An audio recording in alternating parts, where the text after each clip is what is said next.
안녕하세요. 박정철 원장입니다. Hello, I'm Dr. Park Jong-chul.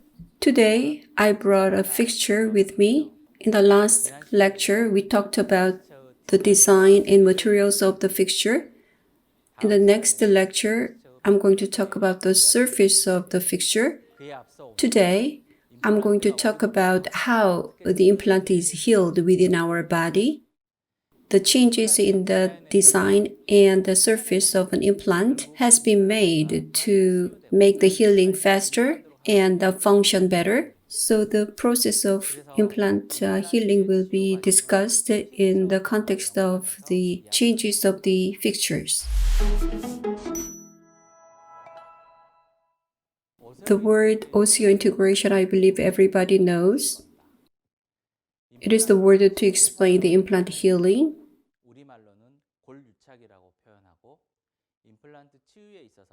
In healing the implant, it will determine whether the implant surgery will be success or a failure. That is the most basic concept. Osseo means bone. Integration means combination of things that have been separated. Professor Brenner-Mark, who developed the modern implant, coined the word. It was the word to describe the relation between the implant and bone. On the left-hand side, when titanium attaches to the bone, osseointegration is achieved. On the right, when there is connective tissue is inserted between the two, fibrous integration is achieved. When Brenner-Mark implant came out in the United States, the blade-type implants were used from the company called Linco. It was connected to teeth. The fibrous integration worked like a PDL of a tooth, but due to mobility of the implant, it ended up as a failure. Therefore, fibrous integration can be considered as an implant failure. Professor Brenner-Mark defined the osseointegration. Since then, various definitions of osseointegration came out. Mostly, they were about the interface between bone and implant. There are functional definitions like by job, such as implants are strongly fixed and maintained in bone without symptoms during functioning. Professor Albrechtsen defined it from the body reaction perspective. Whatever definitions are used, there are two perspectives of explaining when it comes to the implant healing. The first one is the primary stability of an implant. The second one is the secondary stability, which is the osseointegration. The primary stability, after a drill hole is made in bone, implant is placed. It describes how the implant is fixated on bone. The primary stability is decreased over time. The secondary stability, when an implant is placed in bone, the new bone is formed surrounding the bone, and the implant is integrated into bone, and the secondary stability goes up over time. That means the primary stability goes down as time goes by. Meanwhile, secondary stability goes up, and the total stability dip is created at some point that is called the stability dip. Efforts have been made to improve the design and surface of a fixture to decrease the total stability dip. We need to look at from the primary stability to address the issue. First, the primary stability. Lau et al., according to his paper, osseointegration is the prerequisite for the successful implant healing. Primary stability is the prerequisite to acquire the osseointegration later, according to him. That much primary stability is important. In order to place an implant, we make a hole in bone, bigger diameter implant than the drill hole is inserted in bone to get the stability from the cortical and cancellous bone. In the cortical bone, the blood vessels are destroyed and stress happens. Albrechtsen called it press fit. The width of the press fit is about 1 millimeter. In the cancellous bone, the reduced or pushed bone chips gather around an implant, contributing to the primary stability. That way, implant primary stability can be achieved. Lau et al. In 2012 said the primary stability is achieved due to the mechanical engagement of the cortical bone. In summary, the primary stability can be achieved to make implant have more contact with the bone so that appropriate strong fixation can be achieved. We saw the implant healing curves. The primary stability goes down over time, and we need to heighten the starting point of the curve. That means more stability should be achieved at the beginning, and if you increase the area of implant bone contact, total stability can be heightened. As we saw in the previous lecture, compared to the straight design, the tapered design has more contact with the bone. As I said before, implant design has been changed to increase the primary stability.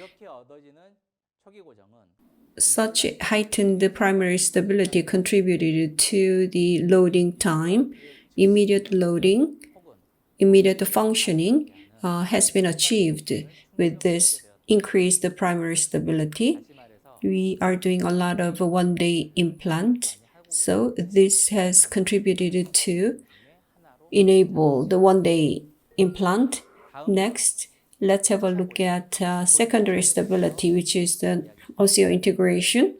The secondary stability can be attributed to the newly formed bone around the implant. We talked about the definition of osseointegration. This is the process for the secondary stability. If you look at the mechanism of the osseointegration, primary stability is achieved at the time of the placement. Within several hours, blood clots are formed, and within 24 hours of the placement, new vessels begin to form. After that, by day 4, macrophage and monocytes migrate to the site. Clots change to mesenchymal cells, which were derived from the bone marrow near the new vessels. Mesenchymal cells differentiate into osteoblasts and attach to implant surface and accumulate the collagen matrix. At day 5 to 7, new bones are collected near implant. At week 4, anastomosis happens between the new bone formed on the implant and the new bone from the bone. At this point, a stability dip is made where the primary stability goes down and the secondary stability is progressing. At 8 to 12 weeks, implant is completely surrounded by lamella bone, which attach to implant surface, completing the early osseointegration and make the implant function, that is the secondary stability. Let's have a look at in more details on the cell level. After implant is placed, when blood clots are properly formed, as you can see, the fibrin network is made. The fibrin network formed on the implant surface, osteoblasts would adhere to, and such osteoblasts would proliferate, making new bone.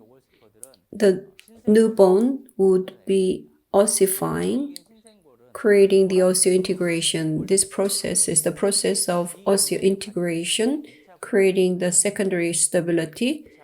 The osseointegration mechanism is explained by Davis with two things: contact osteogenesis and distance osteogenesis. First, let's have a look at the distance osteogenesis. As you can see, from the host bone toward the implant, bone is formed and progressing. On the surface of the implant, the blood clots should adhere. Otherwise, the osteoblast cannot exist there. Therefore, bone formation is only progressing from the host bone to the implant. This is the osseointegration mechanism observed in the machined implant in the past. Next, contact osteogenesis process. Implant surface and host bone, from both of them, new bone is generated. Implant surface, if it is rough, the bone is formed like this. Depending on the implant surface, osseointegration and the time taken for that would differ. In the implant healing process, the secondary stability can be achieved from the new bone formed near the implant by improving the implant surface to maintain clots, to make osteoblasts attach better. New bone is formed fast, leading to fast secondary stability. So the secondary stability will increase the total stability of the implant. For the stability of implant healing, it depends on the fixture design that can increase the primary stability. Implant surface improvement can increase the secondary stability so that the total stability for the implant healing can be increased to stabilize the implant treatment. So we have looked at implant healing, and let's summarize what we have discussed today.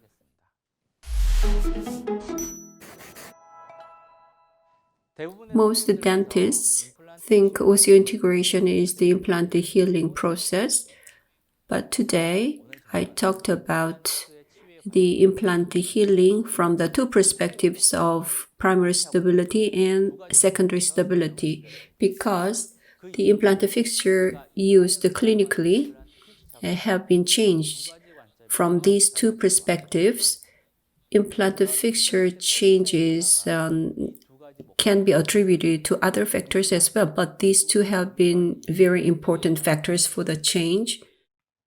The taper design of implant fixture increases the interaction with the bone, increasing the primary stability. The primary stability increases total stability, providing stable osseointegration environment. Second, the implant surface changes have shortened the secondary stability, reducing the overall implant healing time. At the end of the day, the advancement in implant design and surface has increased the primary and the secondary stability, accelerating the total implant healing time and maximizing the stability. Today, we had the second fixture lecture. From the fixture's perspective, we talked about the implant healing. We reviewed some of the fixture review in the previous lecture, and we also touched upon a little bit on the fixture surface, which will be handled in the next lecture. Implant fixture changes have been connected to the implant healing process. In the next lecture, I'll talk about the implant surfaces that can increase the secondary stability. Thank you.